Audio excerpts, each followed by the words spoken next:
Hello humans, it's just Martine and welcome to the last weekend of Squash That Series. Squash That Series is a readathon hosted every once in a while by Bailey from Is Bailey Reading and Kayla from Kayla Ray Reads. I'll have their information linked down below, and I'll have my last Squash That Series video here. Sorry in advance for my voice and general demeanor. I am quite ill with you know what. This reading vlog was supposed to be extremely exciting. I was supposed to be at a friend's wedding. Harris was going to be with me. I was going to be in New Orleans. It was going to be a super fun time. That is obviously not happening, but we're going to try to make it a super fun weekend regardless. It's Friday morning. It's starting off pretty well because a friend picked me up a hot chocolate and some donuts and left me a postcard saying to feel better soon. So I'm in a significantly better mood because of that. I don't know how much reading I'll be able to do today because for some reason, when I was feeling like every other symptom, reading was totally fine and one of the only things I wanted to do. Now that I have nasal congestion, no. I'm making some good audiobook progress, but like using my eyeballs, I don't know why it's different, but it's not working out. So I'll let you know how it goes. I'll bring you along with me, but that's where we're gonna start. Okay, so I was listening to music while importing footage, and I absolutely lost my mind to the Alvin and the Chipmunks version of Bad Day. So I just wanted to give you a taste of what me losing my mind over this song looked like. Okay.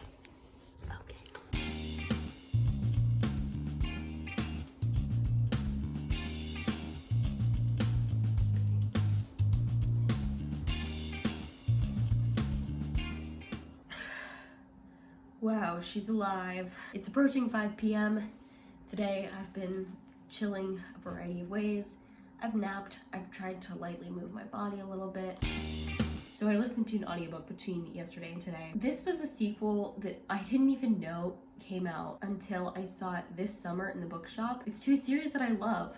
I never knew there was gonna be a third book. I'm so bad at keeping up with potential releases, new releases, all of it. So I saw it on the shelf and I was like, I will not get to that anytime soon. But then I blew through my series audiobooks during Squash That Series in ways I was never imagining, and all of the Shadowhunters books I need to read next are in use right now. So I've been listening to a bunch of other random series audiobooks that I frankly wasn't planning to read for this round. Pleasantly surprising, I guess, that I finished a lot more series than anticipated. That's also just because I've read more for this than I was anticipating, frankly. The whole point of the story is that I read the last Montague sibling book by Mackenzie Lee, The Nobleman's Guide to Scandal and Shipwrecks. This follows the youngest Montague sibling, who grew up not knowing his siblings, and it has lots of themes of mental health, and we watch him find and then get to know his siblings while he's investigating some mysterious things surrounding his mother's death, largely about this spyglass. I'm giving this 4 stars, so it was not my highest rated in the series. My highest rated in the series was the second book, Felicity's book, probably because Felicity is ace. And I love Felicity for that and many, many, many other reasons, in spite of the fact that there are things discussed that were not really well acknowledged in historical time periods in these historical books. The main character in the first book is gay, and the main character in this book has severe mental health issues. In spite of those things, it was still more relatable to read about a female perspective at the time, and a female who's changing what being female means to her and pursuing the life she loves. So that's why the second book got a 5-star for me, but the other 2 got 4 stars. Because I gave the second book 5 stars, this does count for minus 25 points for the other team as a sequel to a 5-star read, which is exciting. It also finishes the series minus 100 points. It was published in 2021 or 2022, because it was published almost a full year ago. Minus 25 points for the other team, and then it was 590 pages, somewhere around there. 500 plus pages, which means it's plus 200 points for my team. So that's cool. I'm gonna chill out for a bit, hopefully read some more tonight, but honestly, we will see. There's a rainbow. It's 7:30. I finally got to the halfway point of Anne of Windy Poplars tonight because Bailey did some reading sprints, so that's good.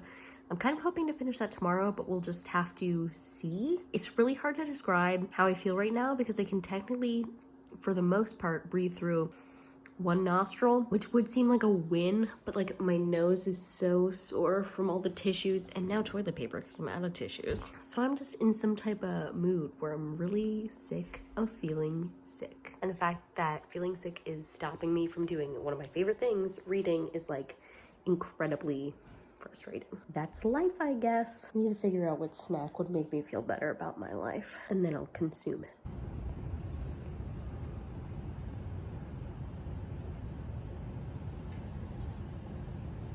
Good afternoon. You did not miss much this morning. I mainly slept, and I definitely haven't read anything yet today. Totally fine.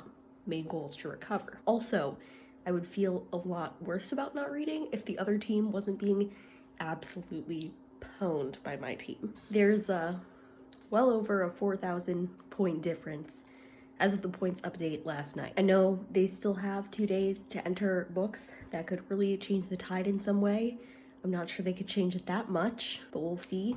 So I'm going to continue to try adding books, but I'm not going to be super intense about it, except my Magic Treehouse sneak attack. That I've been planning for since the very beginning, well before this started, so that will be happening. I might read some of them today, but I'll enter all of them tomorrow. I'll be reading 6 Magic Treehouse books, which should take about an hour and a half of my life. Not bad. I would really love to finish 8 of Witty Poplars. Aside from that, I'm not convinced I can finish anything else that I'm in the middle of. Just kidding. The Golden Retriever murder mystery I'm in the middle of right now, I will definitely be finishing. I have like 43 minutes left of it, and I need to read at least an hour of it today for the 75 hard reading challenge, so that will be happening. But aside from those 2 things in Magic Treehouse, not convinced I'll finish Muse of Nightmares, which I started the other day.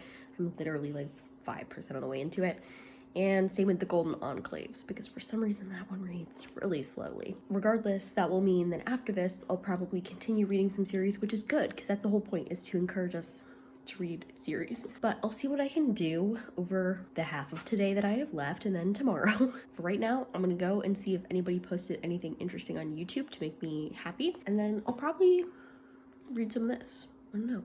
I was reading this last night at a steady 20 pages per 20 minutes, just enjoying the ride, you know. There's a plane going by. There it is.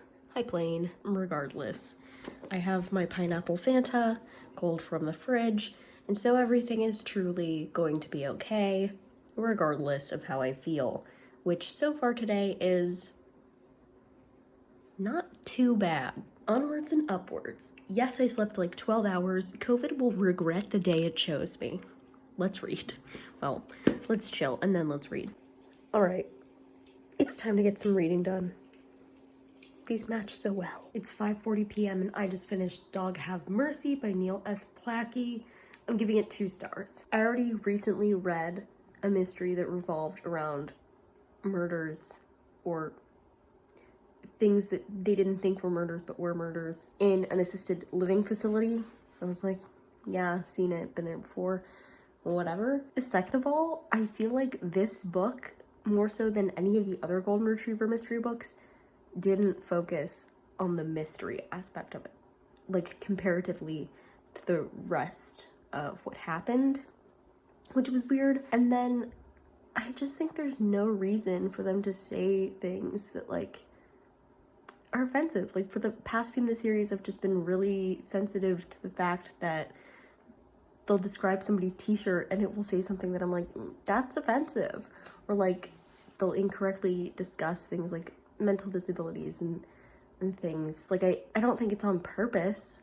I think they're not thinking about the fact that they're talking about things incorrectly, but I'm just like, if you were gonna write about this, you should have like done some research. So anyway, I gave it 2 stars. It'll be plus 50 points for my team, minus 25 for reading another installment from this round, minus I think 50 for having been on my TBR for over a year. Maybe that's it. Not much, but like it's something. Oh, I also totally forgot to mention that I guessed who had committed the crime like as soon as we met the character who it turned out to be. So yeah. Also, I just realized there was like a huge plot hole in that. Like they said something about this person's past and then we never figured out why that was. Weird. But yeah, as soon as I saw this character, I was like, oh, it's you. But then I was like, that seems too easy. Is that just like a bait? And, you know, but no. That was the killer. Okay. It's almost 7 p.m. I have 20 minutes left of this book. I just really don't want to read right now. It's not that I'm not liking this book. It's just, I don't want to read right now. But there's only 20 minutes left of this book. Then I'll be able to enter this book. So I'm going to do it. Okay. Be back. Alrighty, I just finished Anne of Windy Poplars. I'm giving this 4 stars. So like, they took a lot of the familiar characters out of this. This was mainly Anne while she was away at Windy Poplars being a teacher for 3 years. I'm really excited for the next installment because she gets married in the next installment. She was engaged throughout the course of this one. She got engaged in the book before, but she wasn't around her fiance in this one. So I'm like really excited for that one. But good fun, a very comforting read. We didn't get much of like Anne's personality in this one compared to the earlier ones, I think. Like she was still getting herself into all sorts of trouble, but like a lot of it seemed to be other people's trouble instead of her trouble. And I felt like in the past it was like mainly her trouble, but I still really enjoyed this one. It earned me 50 points for my team and took away 75 points because it's been on my TBR for over a year, so that's -50, and then it's a sequel to a 5-star, it's -25. Nice. I'm not going to enter any of it tonight, but right before and then just after our points update for the night, things are still looking good for us. There's a chance they could recover, but it's not a good chance. I read 2 Magic Treehouse books. The 2 for this month, actually. And tomorrow I will read the 4 books for next month's Magic Treehouse read-along books. So I read Lions at Lunchtime, something like that. And then Polar Bears Past Bedtime, which is funny because it's past my bedtime. I think I'm giving both of them 4 stars. I'm not sure about the points yet. So I'll talk to you about that tomorrow. One of my favorite feelings in the world is reading a Magic Treehouse book at the time of day that it talks about. Nothing slaps harder. Hello, little ducklings. I'm not gonna get close, don't worry. Bye. Hello.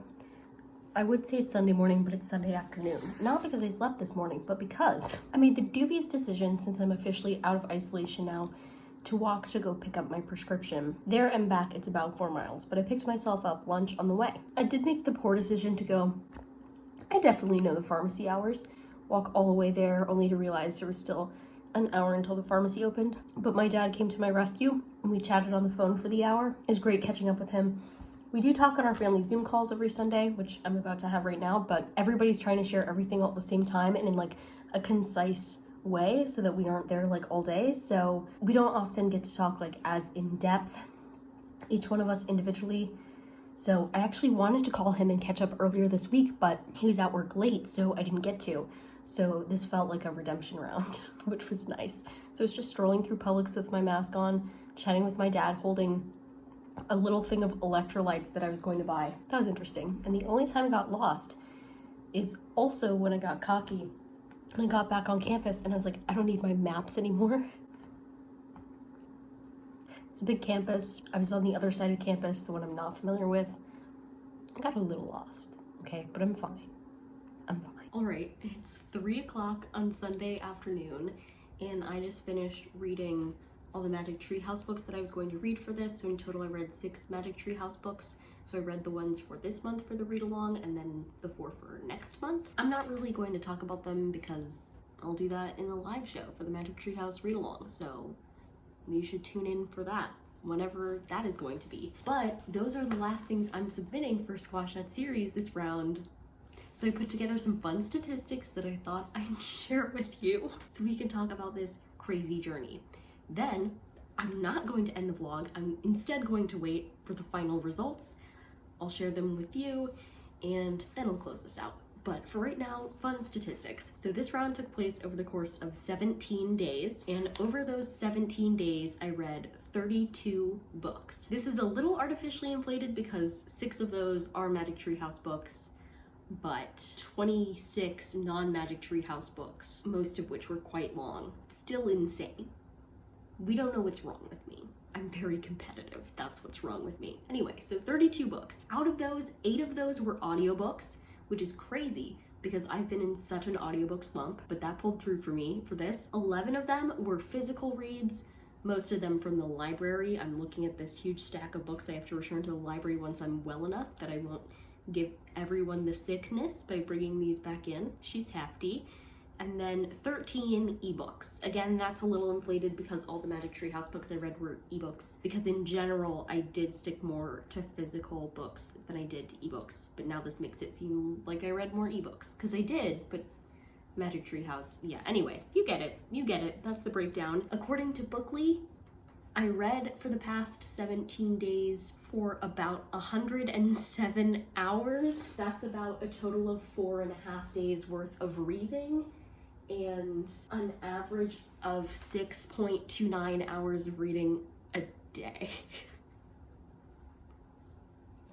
Well, and then I read a little over 11,000 pages. My average book length was about 343 pages per day. That was about 647 pages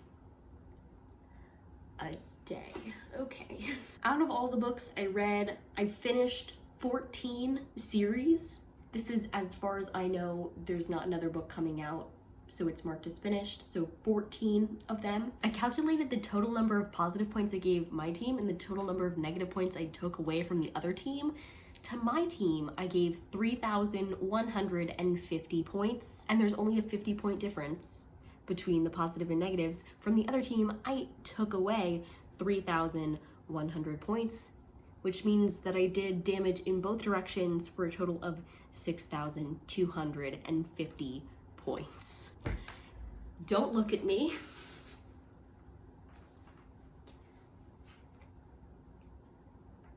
Thanks for being here. Okay, I'll catch you when we figure out the results. Spoiler alert, she never updated the vlog. Editing Martine here now to say, we won! Okay, that's it. If you like this video, go ahead and give it a big thumbs up and comment down below what series is at the top of your TBR, and subscribe for more reading, writing, and college lifestyle content. And until next time, bye humans, bye!